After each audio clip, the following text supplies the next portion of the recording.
pa nei talo nu te ho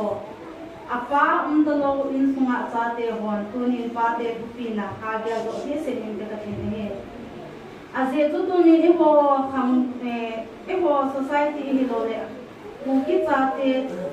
Christian cha te ho zo sen pa te ni ko aman ni ko hi zong le e ho hi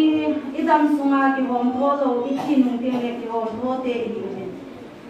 ade den tunin pa talo nu te ho te le pa talo cha te ho apa tu pina te le azi tu pina ha ta in gel do in tin apa lo pina hoi ha ta in ko se in tin kapa anadam na lai hi han lang kazi anadam na lai hi le tuni hin lo pi ta ka do hi hi pa ne lo bo te le nu te azi talo ho igel do de wi ka ge den ngai to ni le na ka sa en ahin la tunin dam na lai nu te ho zi le cha nei na lai azi pasal na lai tu ting le apa nei na lai cha te hon ade en tunin pa te ho atupi na hi atha ta en ge do le wen ti hi ama sa pe na ga se do no a hi em pa te tupi na ting le pa te man du dan Silaya tupi mungki kwai hi Joshua bung som ni le di sang som danga na hi ke le ka in som ni ten pakai kin je ka bo de ni ni ka ge la chung tupi nu te ho pa te ni ko mang dinga so bol ahung ki ne kin tupi se din hi ka ge la hi le nu te zong asai te kam ta umen mo ko ati hi bang chun mu te ho ka hin se le ti ka dei se ani na bong ki ko ma hi le mu te ho dei sa na za din chun ko hin pa te ni ko atu ki se din hin sa kam sa ki le zong le pa te din mun ga se din tu ha sa ka sa ma hin ti zong le mo ko na dong zu ya tu se din na ka hi ta zin mu te ho dei sa na ka chan ji en ti tang ka din ama ho de sa na za le tunin pa te ko a thu pi ka chan din hin ka ge de na hi le pa te man dan hi ki se ja ka no men a hin la thu pi hi chi ki koi han nam hi le bible jang hi pi hi ki koi le a ki bon the jam ti ka ngai ton pa te ni ko mu ki bo na pa ni ka dung chim ya ki chol ko aka la le pi ham ho ki na la ka dung chim ki chol lo bin a men je chun ka mai to ni le zan ni chun pa te ni ko zong ki chai lo le nang an mo la ta lo a da bu mi chan mo zo ki sa do lo le nang le kana ba tan te ko ka lu tim chai ki zo do the ko a hin da ta tin ko mo ta ben pathen pa te ni ko a ding hin mi mo pen he na nei lo pen tu teng le nu te ala a zong a sa pang pen hi zong le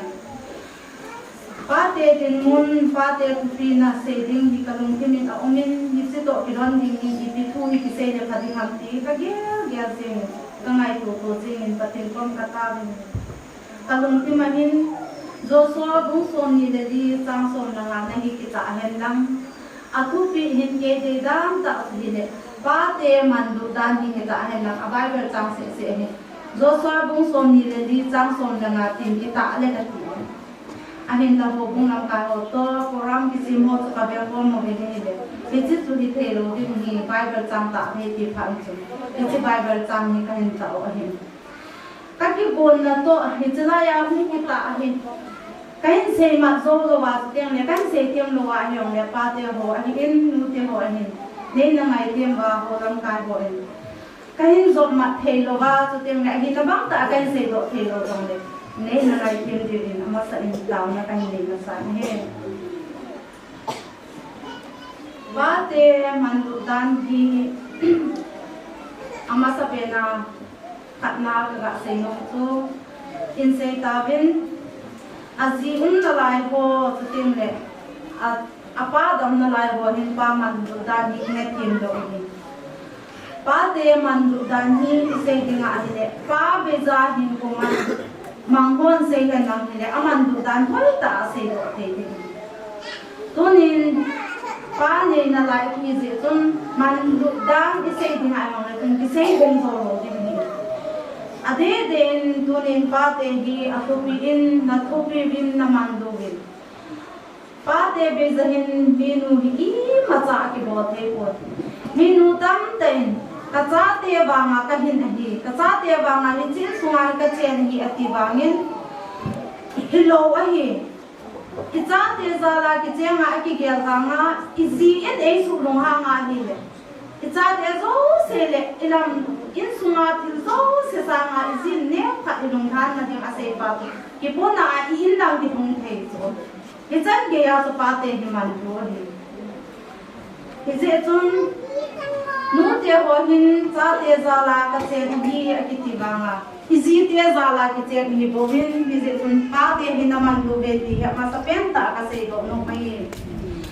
Abana chun mi pa khan hin acha te hi acha nu hi. Ho ina apui zingin hi le. Ni khat ni bazar akai na ovin ni che tapang chu amang tan anu le pa hol mo tan hi che hin tapang hi police hoin gare a po ovin na in hoi lai ham atiwa hi le kopi sum chu ave lovin hi le tapang chun a in chu he tapon a hin la avel wa ile ho in khan he aumin he pu hi che ho ina pa na ku ka in ka zo thei ding a hi tai ti chu chapang chun ase hi che chu ipza hi che thosim chu cham cha ka ga se ham itile mi pa in acha te ho ina apui pui chu ta asa zong in hol do na hin thagaw lam hin ko azong cha ten pathin amu na hi ti imu do the vin hi je chun pa te hin iman lu naw hi he thim lo mi tam tam jong le tunin man luta pa te hi zevin cha ten ei hol naw hi lo in an hol naw ta asen an hol naw thagaw lam in a hol naw hi hoi la yang ki panding am itile ho ina hum ki panding hi ti isu mi lo di bin jong pa te ho ko ma ka se do no mi na he athum na chun pa te aman lu dan athum na ka se nom chun no me hin in sunga imazo se he akibolin akiki se mon ahin la pa te hi lung o te in a umin no te hin hi chi ki bol loi hen lang hi chi ki tong loi hen lang ahi lo le hi chi pha sunga hin hi chi ki tong do le ti ilung thim hi ki no je ahi wa nga pa te hin ato mun wa agial chu ipi ham ti le angai to pau chu tu a hi chi ki bol ding aban te hi chi ki bol ding ta hi lung gyal ki to che na ne yo ni hi chi nu ten ki nga azo lo hi je chun pa te tam ta hi nu ten aki sulung hangin aki sulung ahi na ding bang ahi lo le alo pi na ding bangin aki lo pi sa azo pon ikinoje aki phin lung hang ji in pa te tam ta he ki sulung hangin aki hi ti sun hin ko ki mangjin ahin la thil hi ngai to teng le e ma igela pa ten agel ho hi in le ka teng le ape pe na ding in nu te a to aphana hin la konu ma ding pa te a hi ahung hung ding pa a ding gel teng thil thu pi ta ahi lo le e ma igel sanga ingai tu sanga ko so hi pa pe agel to eti nu te hom nong he pe ding ka ga se do mo he pa te ni ko hi zin Pate man tam na ting le pate pi nahi se do bile tam ta se do pate be ya hi in sunga ki vai hom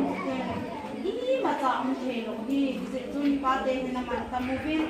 na thu pi ubin na thu pi na no hoi na ting le na man lu na ki tu ni an cha te le nu te ka se ding mo hi le ka se do hoi ani ko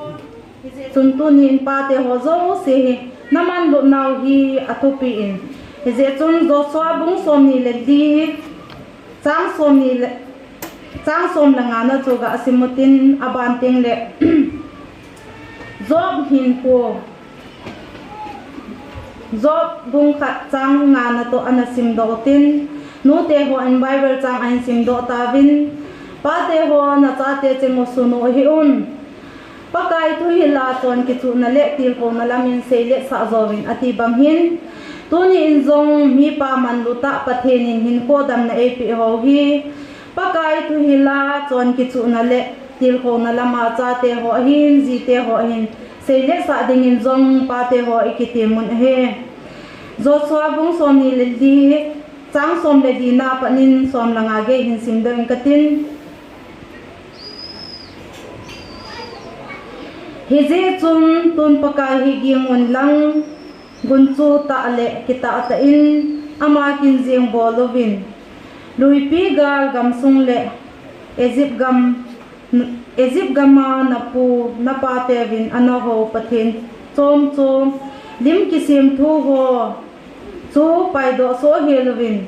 pakai kinjing bozovin namit ve nova pakai kin bolding phana sa lohel lova ahile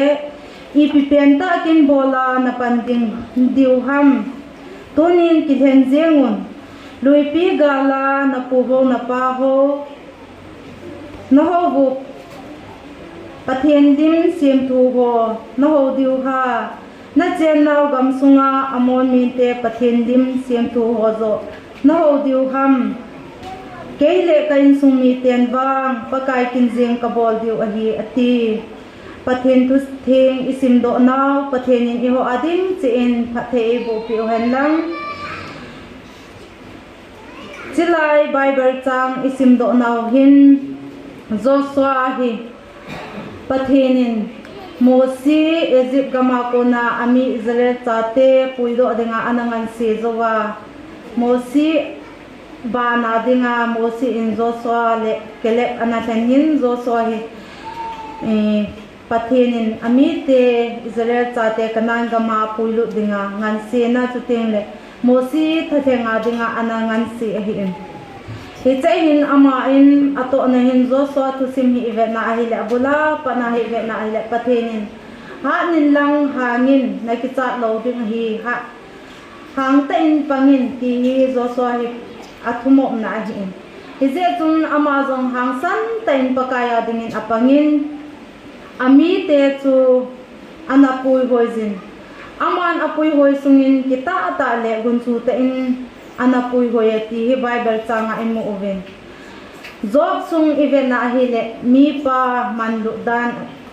mi pa te imanlu dan ho chuting le ethupi dan ho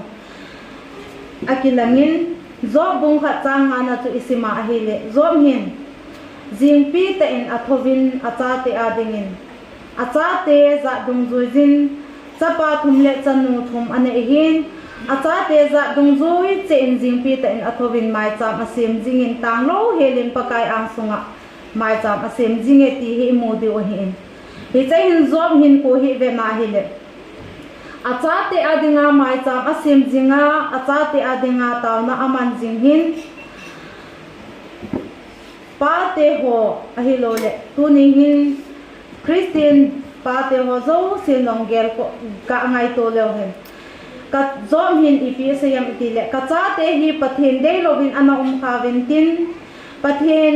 akamu wa zong pathen anagawa sap khavin te ti zom min akicha ti in pathen ko ma aza dung zui che in mai cham ana semin apcha te adingin ase no ho ngai dam ana thum pe zin hi hiche bang chun tuni hin zong pa te ho in icha te ho ading hin jingpi ta ahilo le nitin na insunga mai cham sem jing hitin icha te hin thilsi anabol kantin pathen do ma in hin ko namang kante ti ga gel lew hen pathen ang sunga tuni hin job hin pa ahi na alo ding ma jing acha te za dong zui che a mai cham ana sima taw na anaman jing hin acha te adingin thilphatam ta anabol do in khat ve na adingin gen the na patep na anadung jong le achai na adingin pathenin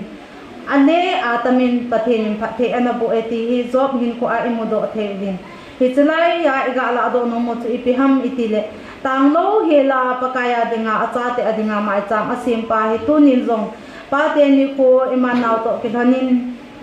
amang jing jong mintin asim jing jong mintin anasim khalolai chuting le achate adinga thumna jong anane khalolai thumna anane jong le anamang ki talo e umuwa hele pate ho zo sen tunin kumsang ni le som ni langa tuni jun tarik som langa pate ni ko emanawa ko nahi e hon jong ichate wadinga mai cham sim jinga ka chate hi thilse na bor kante ti pakai ang sunga taw pi jingdingin pate ho zo se tim na kahin ne he abanin zo Joshua sung hi ve na hi le Joshua hin hat ta le hang ta pathin pangdinga anagon bangin hat ta le hang san ta in anapangin ami te ho anapui ho jin bung khat na apa na isima hi le Joshua in gal anabol na za chom choma pathin ai akithopi na imodi o hin hichelaya isen na bahin keile ka in sungmi ten pakai kinjeng ka bol di o hi ti hi Joshua in ipga hi athen ham itile aman bung khana pa na in sima hi le bung somni le di na hi aman vai tha na thu na se hi tan hi lang khana ige la hi le lai na ta hi Joshua kam cheng achai na hi tan ami te ho hin ipikin anabolwa iti na ko saw ham ti chang som le di na sima hi le na pu ho na pa ho midim sem tu ho chu na ho di wan ti hi hi ami te question anabol na hi hize chon tu ni hin zong Joshua in ami te question abol banga he tu na Christian mi pa khat hi lo le minu khat hi vin a hi la tu na Joshua in ami te ana sei banga hi ipikin bola na pandiu ham ipipenta kin bola na pandiu ham ti hi ami te question anabol hi tu ni zong pa te ho zong se manluta pathenin hin ko APO manluta hin ko inei ho chuteng le thupi ta ami pa hi na ichan ho ipipen ta kin bola hi panham tuni e ma chang che ke ko le hen za chom choma pathen kin bolwa za chom choma kin i bol naw tam ta umin tin tunin ikin bol ho milim sem thu iti ahile milim angmong monga chukun akipon ipiham ema ngai chat ema ta sanuk sana ema mimal hin ko a pakai kin bol dim ko sa lova tuting le ema mimal hin ko a ikiman cha na pathen lungdei lo bangai hin ko iman na tam ta ding hin tunin ami te hin Joshua in paida ovin ati hi tuna i paida ova pakai kin bol dinga hi tuna hi Joshua in keile ka in sumiten pakai kin jeng ka bol di hi ati banga hi tuni ko hi pa manduta ihinaw pa thupi ta ihinaw hi pakai kin bol na dinga iman cha ova ihin ko pha chom cha pathenin dam na hin ko epi ova hatna tuteng le izi icha te dinga pa hi na lopi ta ichan sunga hi tunya hi Joshua in keile ka in sumiten pakai kin jeng ka bol di hi ti banga hi tuni ko hi e mo zo sen jong pakai kin bola ihin ko chom cha sunga I in sumi tuteng le ho bung sung I ko sung nga dinga pakai kin bol thei dingin tunin pa te ho zo se tiam na kahin nei jin pathen thu isei do nawa zomin jingpi ta tho a pakaya dinga acha te adinga tang lehela pakai ang sunga akun bangin pa te ho zo se tunin atha te en kunu hitin Joshua in keile ka in sumiten pakai kin jeng ka bol de wahi ati bangin tunin kin chom chom ngai cha na za chom chom e ma mi mal hin ko a chutim le ito adinga kilom lo tam tai bol ho pai do otin pakai kin bola I in sumi to pakai kin bola I in sumi to I ho bung mi to hi ta chu I in sung che a pakai kin bol thei che dingin pathenin athu isei do naw hen lang athu isim do naw hi jong le e ho zo se ading le ade in pa te zo se ading in pa the e bo pe ta hen ke ma phat hi chan tui tan te ta ki pa e